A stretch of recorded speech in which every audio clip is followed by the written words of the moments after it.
नमस्कार, myself Pavandeep from government N M. College Hanumangarh. आज हम डिस्कस करेंगे ऑपरेटिंग सिस्टम के नेक्स्ट टॉपिक के बारे में, जो है प्रोसेस शेड्यूलिंग। शेड्यूलिंग क्या होती है? जो मैंने आपको बताया था कि जब भी आपकी प्रोसेस वर्क करती है, लाइक आपने 1 से 10 तक प्रोसेस वर्किंग करवा रखी है, P1, P2, P3, P4, P5, P6, P7, P8, P9, P10, अगर आपने सीरीज़ से वर्किंग करा रखी है और विदाउट सीरीज़, मतलब एक ऑर्डर को छोड़ के, एक ऑर्डर में और एक ऑर्डर को छोड़ के वर्किंग करा रखी है, तो प्रत्येक प्रोसेस के साथ रिसोर्स वर्किंग करेगी।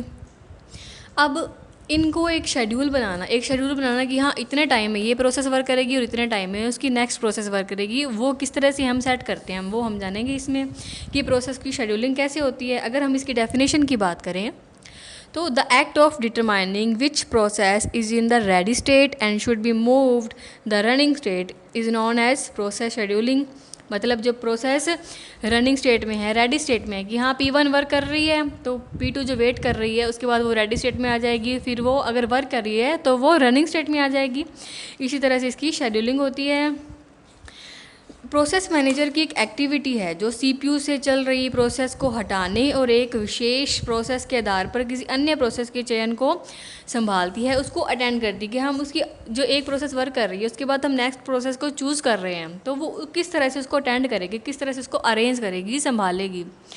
अब प्रोसेस शेड्यूलिंग सिस्टम का एक मुख्य जो एम होता है वो CPU को हर टाइम बिज़ी रखना है, और सभी जो भी हम प्रोग्रामिंग करते हैं उसके लिए जो मिनिमम जो प्रोसेस होती है, जो मिनिमम रिस्पॉन्स टाइम होता है वो उसे प्रोवाइड करवाती है। इसे जो हमें गेट करने के लिए शेड्यूलर को CPU की इन और आउट प्रोसेस की इंटरचेंजिंग के लिए बेस्ट नियम को अलाउ करना होता है। शेड्यूलर के बारे में हम आगे डिस्कस करेंगे। इसमें हम यही बताया कि जब एक प्रोसेस वर्क करती है तो और दूसरी जब वेट कर रही है, तो उस प्रोसेस का जब काम ख़त्म हो जाएगा तब नेक्स्ट प्रोसेस जब रेडी स्टेट में आकर रनिंग करेगी तो उसकी डिवाइडेशन जो नेक्स्ट प्रोसेस आएंगी वो कैसे किया जाता है, मतलब 1 बाय 1 इन और आउट प्रोसेस उसको कैसे गेट करता है।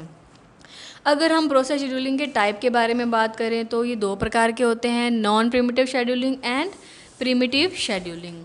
नॉन प्रिमिटिव शेड्यूलिंग में क्या होता है, इसको हम पॉइंट्स के थ्रू समझते हैं। फर्स्ट, जब जो इसकी प्रोसेस है वो एंड हो जाती है या जो इसकी प्रोसेस चलती है तो नॉन प्रिमिटिव शेड्यूलिंग का यूज़ होता है।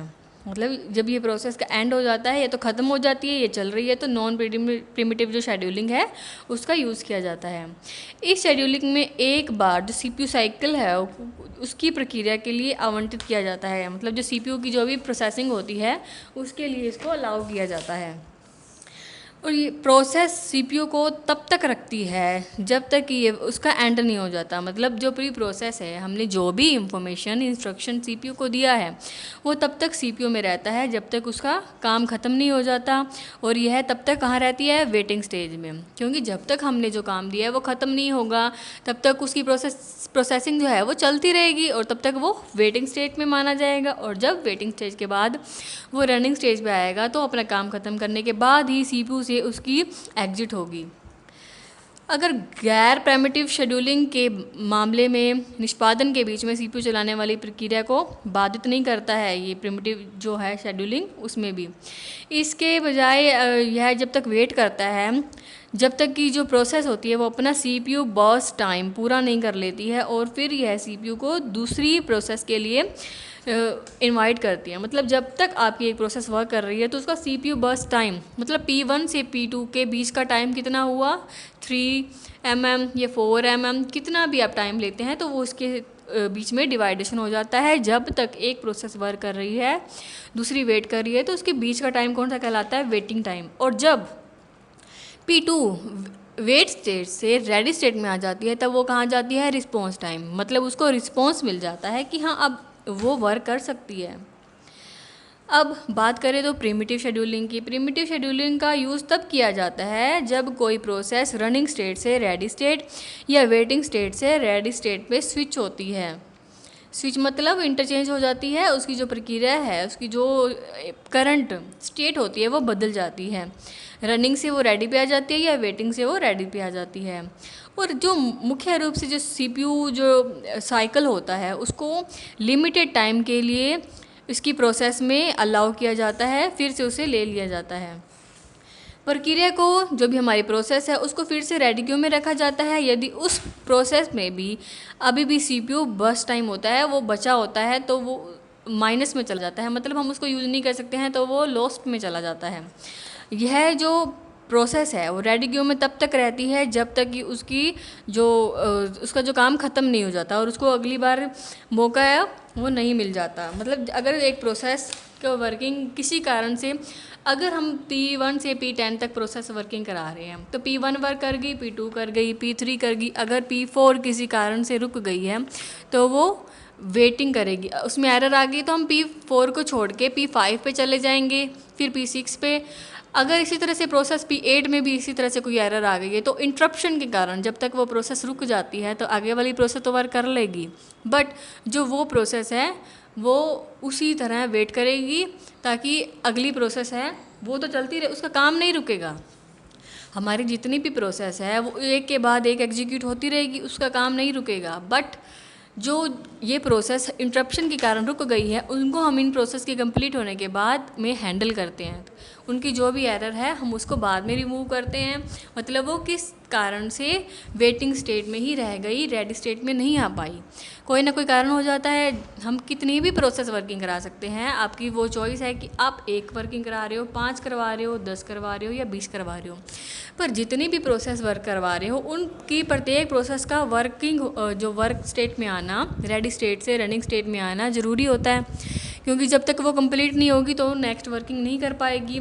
और अगर वो किसी कारण से रुक गई है तो हम उसको वहीं पे रोक के नेक्स्ट जो हमारी प्रोसेस है उसको रेडी स्टेट में लाएंगे। उसका काम कंप्लीट होने के बाद सारी प्रोसेस को चेक करेंगे कि अगर कोई भी प्रोसेस, हमारी जितनी भी प्रोसेस थी, अगर वो किसी कारण से कोई भी प्रोसेस बीच में इंटरप्ट हो गई है तो हम उसको पूरा जो हमारी जो प्रोसेसिंग है, हमारा जो भी काम था, उसको ख़त्म होने के बाद उसको फिर से रीहैंडल करेंगे।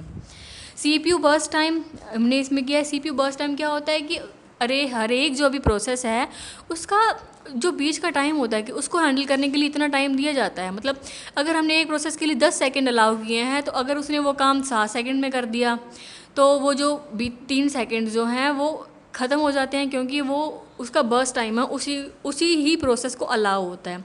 इसी तरह से अगर कोई प्रोसेस को 10 सेकंड टाइम दिया गया है और वो 10 सेकंड में कंप्लीट नहीं हो पाई तो उसको हम वहीं पे रोक देते हैं, क्योंकि जो उसका टाइम लिमिट थी वो तो ख़त्म हो गई और 10 सेकंड में वो अपना काम नहीं कर पाई। इसलिए क्या किया हमने, उस प्रोसेस को साइड में रख के हम नेक्स्ट प्रोसेस पे चलेंगे। और मैंने आपको पहले भी बताया था, ज़रूरी नहीं है कि P1 के बाद P2 ही आए, P3 आए, P4 आए, हम एक के बाद एक कितनी भी प्रोसेस को वर्किंग करवा सकते हैं।